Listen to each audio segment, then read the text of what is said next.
SI department police డిపార్ట్మెంట్స్లో దిగదైనా కానీ ఎక్కడైనా కానీ పక్కన పట్టుకోండి. ఇప్పుడైనా చలాన్ చేస్తున్నారు సార్ జంగారెడ్డి కూడా కానివ్వండి, అలాగే కొన్ని పల్లెలు చిన్నపూడి ఏరియా పల్లెలు అయినా కానివ్వండి, అటు పోలవరం మిక్సర్ అందరూ కూడా ఇప్పుడైనా. పొట్టా మహేష్ ఏలూరు ఎంపీ తెలుగుదేశం తరఫున ఉన్నటువంటి ఈయన ఈ మధ్య డ్రగ్స్ కేసులో ఫామ్ హౌస్లో దొరకడం, ఆ తర్వాత దాని నుంచి బయటపడడం జరిగింది కదా. ఈయన మాట్లాడుతున్నాడు, మా పార్టీ అధ్యక్షులు అంటే మండల స్థాయి అధ్యక్షులు ఎవరైతే ఉంటారో వాళ్ళని విడిచిపెట్టిమని చెప్తున్నారు. ఈయన పోలీసులు వీళ్ళ మీద కేసులు నమోదు చేస్తున్నారంట, డ్రంక్ అండ్ డ్రైవ్లు. వాళ్ళ నుంచి రోజుకి ఈయనకి 20 నుంచి 30 ఫోన్లు వస్తున్నాయంట. అలాగే ఫైన్లు కూడా ఎక్కువ పోలీసులు విధిస్తున్నారంట. అందుకోసమని మా పనులు మమ్మల్ని చేసుకునివ్వండి, రాత్రిపూట తాగితే కూడా పోలీసులు మమ్మల్ని పట్టేసి డ్రంక్ అండ్ డ్రైవ్లో కేసులు బుక్ చేస్తున్నారు, దీని గురించి నువ్వే మాట్లాడాలన్నా అని చెప్పి టీడీపీ కార్యకర్తలు ఈ అధ్యక్షులు ఈయనకి ఫోన్ చేస్తే ఈయనేమొచ్చేసి పోలీసులకి పిలిచి మరి ఈ విధంగా తన సమస్యలు చెప్తున్నాడు.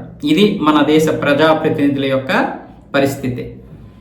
డ్రంక్ అండ్ డ్రైవ్ చేయకండ్రా చేస్తే అది వాళ్ళకి ప్రమాదము, అవతల అంటే డ్రైవింగ్ చేస్తున్న వాళ్ళకి ప్రమాదమే, అవతల ఇంకొక ఫ్యామిలీకి కూడా ప్రమాదమే. రోడ్డు ప్రమాదంలో చనిపోయినటువంటి వారి యొక్క కుటుంబాలను అడిగితే తెలుస్తుంది. దాని నుంచి వీళ్ళే మందులు అమ్ముతారు, అంటే వీళ్ళే మద్యం అమ్ముతారు, మళ్ళీ వీళ్ళే ఏమొచ్చేసి తాగొద్దు అంటారు, అంటే తాగితే ఏమొచ్చేసి డ్రైవ్ చేయొద్దు అంటారు. మళ్ళీ డ్రైవ్ చేసినటువంటి వాళ్ళని పోలీసులు పట్టుకోమని చెప్పేది మళ్ళీ ఇదే ప్రజాప్రతినిధులు, పట్టుకుంటే ఏమొచ్చేసి వదిలేయమని చెప్పింది కూడా వీళ్ళే. ఈ తెలుగుదేశం మీద కొద్దో గొప్ప ఉన్నటువంటి ఆ గౌరవం మర్యాద కూడా పోతుంది. ఈ పొట్టా మహేష్ ఇంతకుముందు డ్రగ్ కేసులో ఇరుక్కుపోయినప్పుడు ఇతను అలాంటోడు కాదు కదా, మంచోడే కదా అనుకున్నాం. అప్పుడు కూడా పెద్దగా ఈయన గురించి నేను వీడియోలో చెప్పలేదు. సరే తొందరపాటు ఎందుకని ఒక వీడియో చేసి వదిలేశాను. పైగా అక్కడ ప్రజలు కూడా ఈయనకి మంచి సపోర్ట్ చేశారు. మరి ఇలాంటి మాటలు మాట్లాడితే ఇక ఎంపీలకి ఏం విలువ ఉన్నట్లు?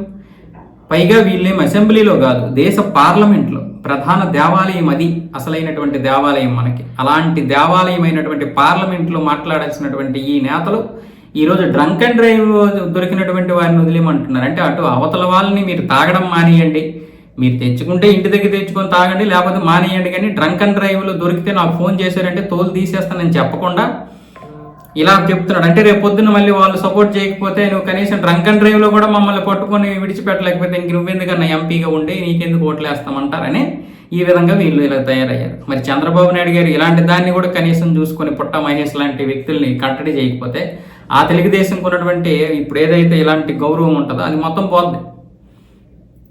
ఏం ప్రజాప్రతినిధులండి ఎవరైనా సరే. కానీ ఇదే ఒకవేళ బహుశా వైసీపీకి చెందినటువంటి ఎవరైనా ఏ ఎంపీ అయినా ఇలాగంటే ఇప్పటికి మనం ఎంత పెద్ద రాద్ధాంతం చేసేవాళ్ళం.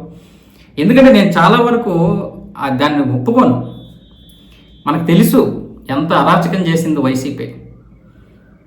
మరి వీళ్ళేం చేస్తున్నారు? వీళ్ళు చేస్తున్నది అదే కదా. అదే ఒక పాప మిస్ అయిపోయి ఇప్పుడు 20 రోజులు అవుతుంది ఇంచుమించు. ఆ పాపను మనం ఎలా పట్టుకోవాలని ఇప్పటివరకు ఏం లేదు. పోలీసులు ఉన్నారు, పోలీసులు పాపం వాళ్ళ ప్రయత్నాలు చేస్తున్నారు, ఇంకా చాలామంది అనేక రకాలుగా ప్రయత్నాలు చేస్తున్నారు. కానీ మన వ్యవస్థలో ఏ లోపం ఉందనేది వీళ్ళు ఎవరైనా ఆలోచిస్తున్నారా? రేపు ఇంకొక పాప ఇలా కాకూడదు అని ఎవరైనా ఆలోచిస్తున్నారా?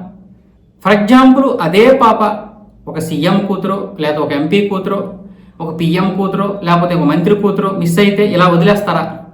పోలీసులు ఇప్పుడు వదిలేశారని నేను చెప్పను, రాజకీయ నాయకులు అయితే వదిలేస్తారా? చెప్పండి. మామూలుగా ఏమనాలి మరి వీళ్ళని? ఏం చెయ్యాలి వీళ్ళని? ఇలా మాట్లాడితే మళ్ళీ ఫోన్లు చేయడాలు, బెదిరించడాలు.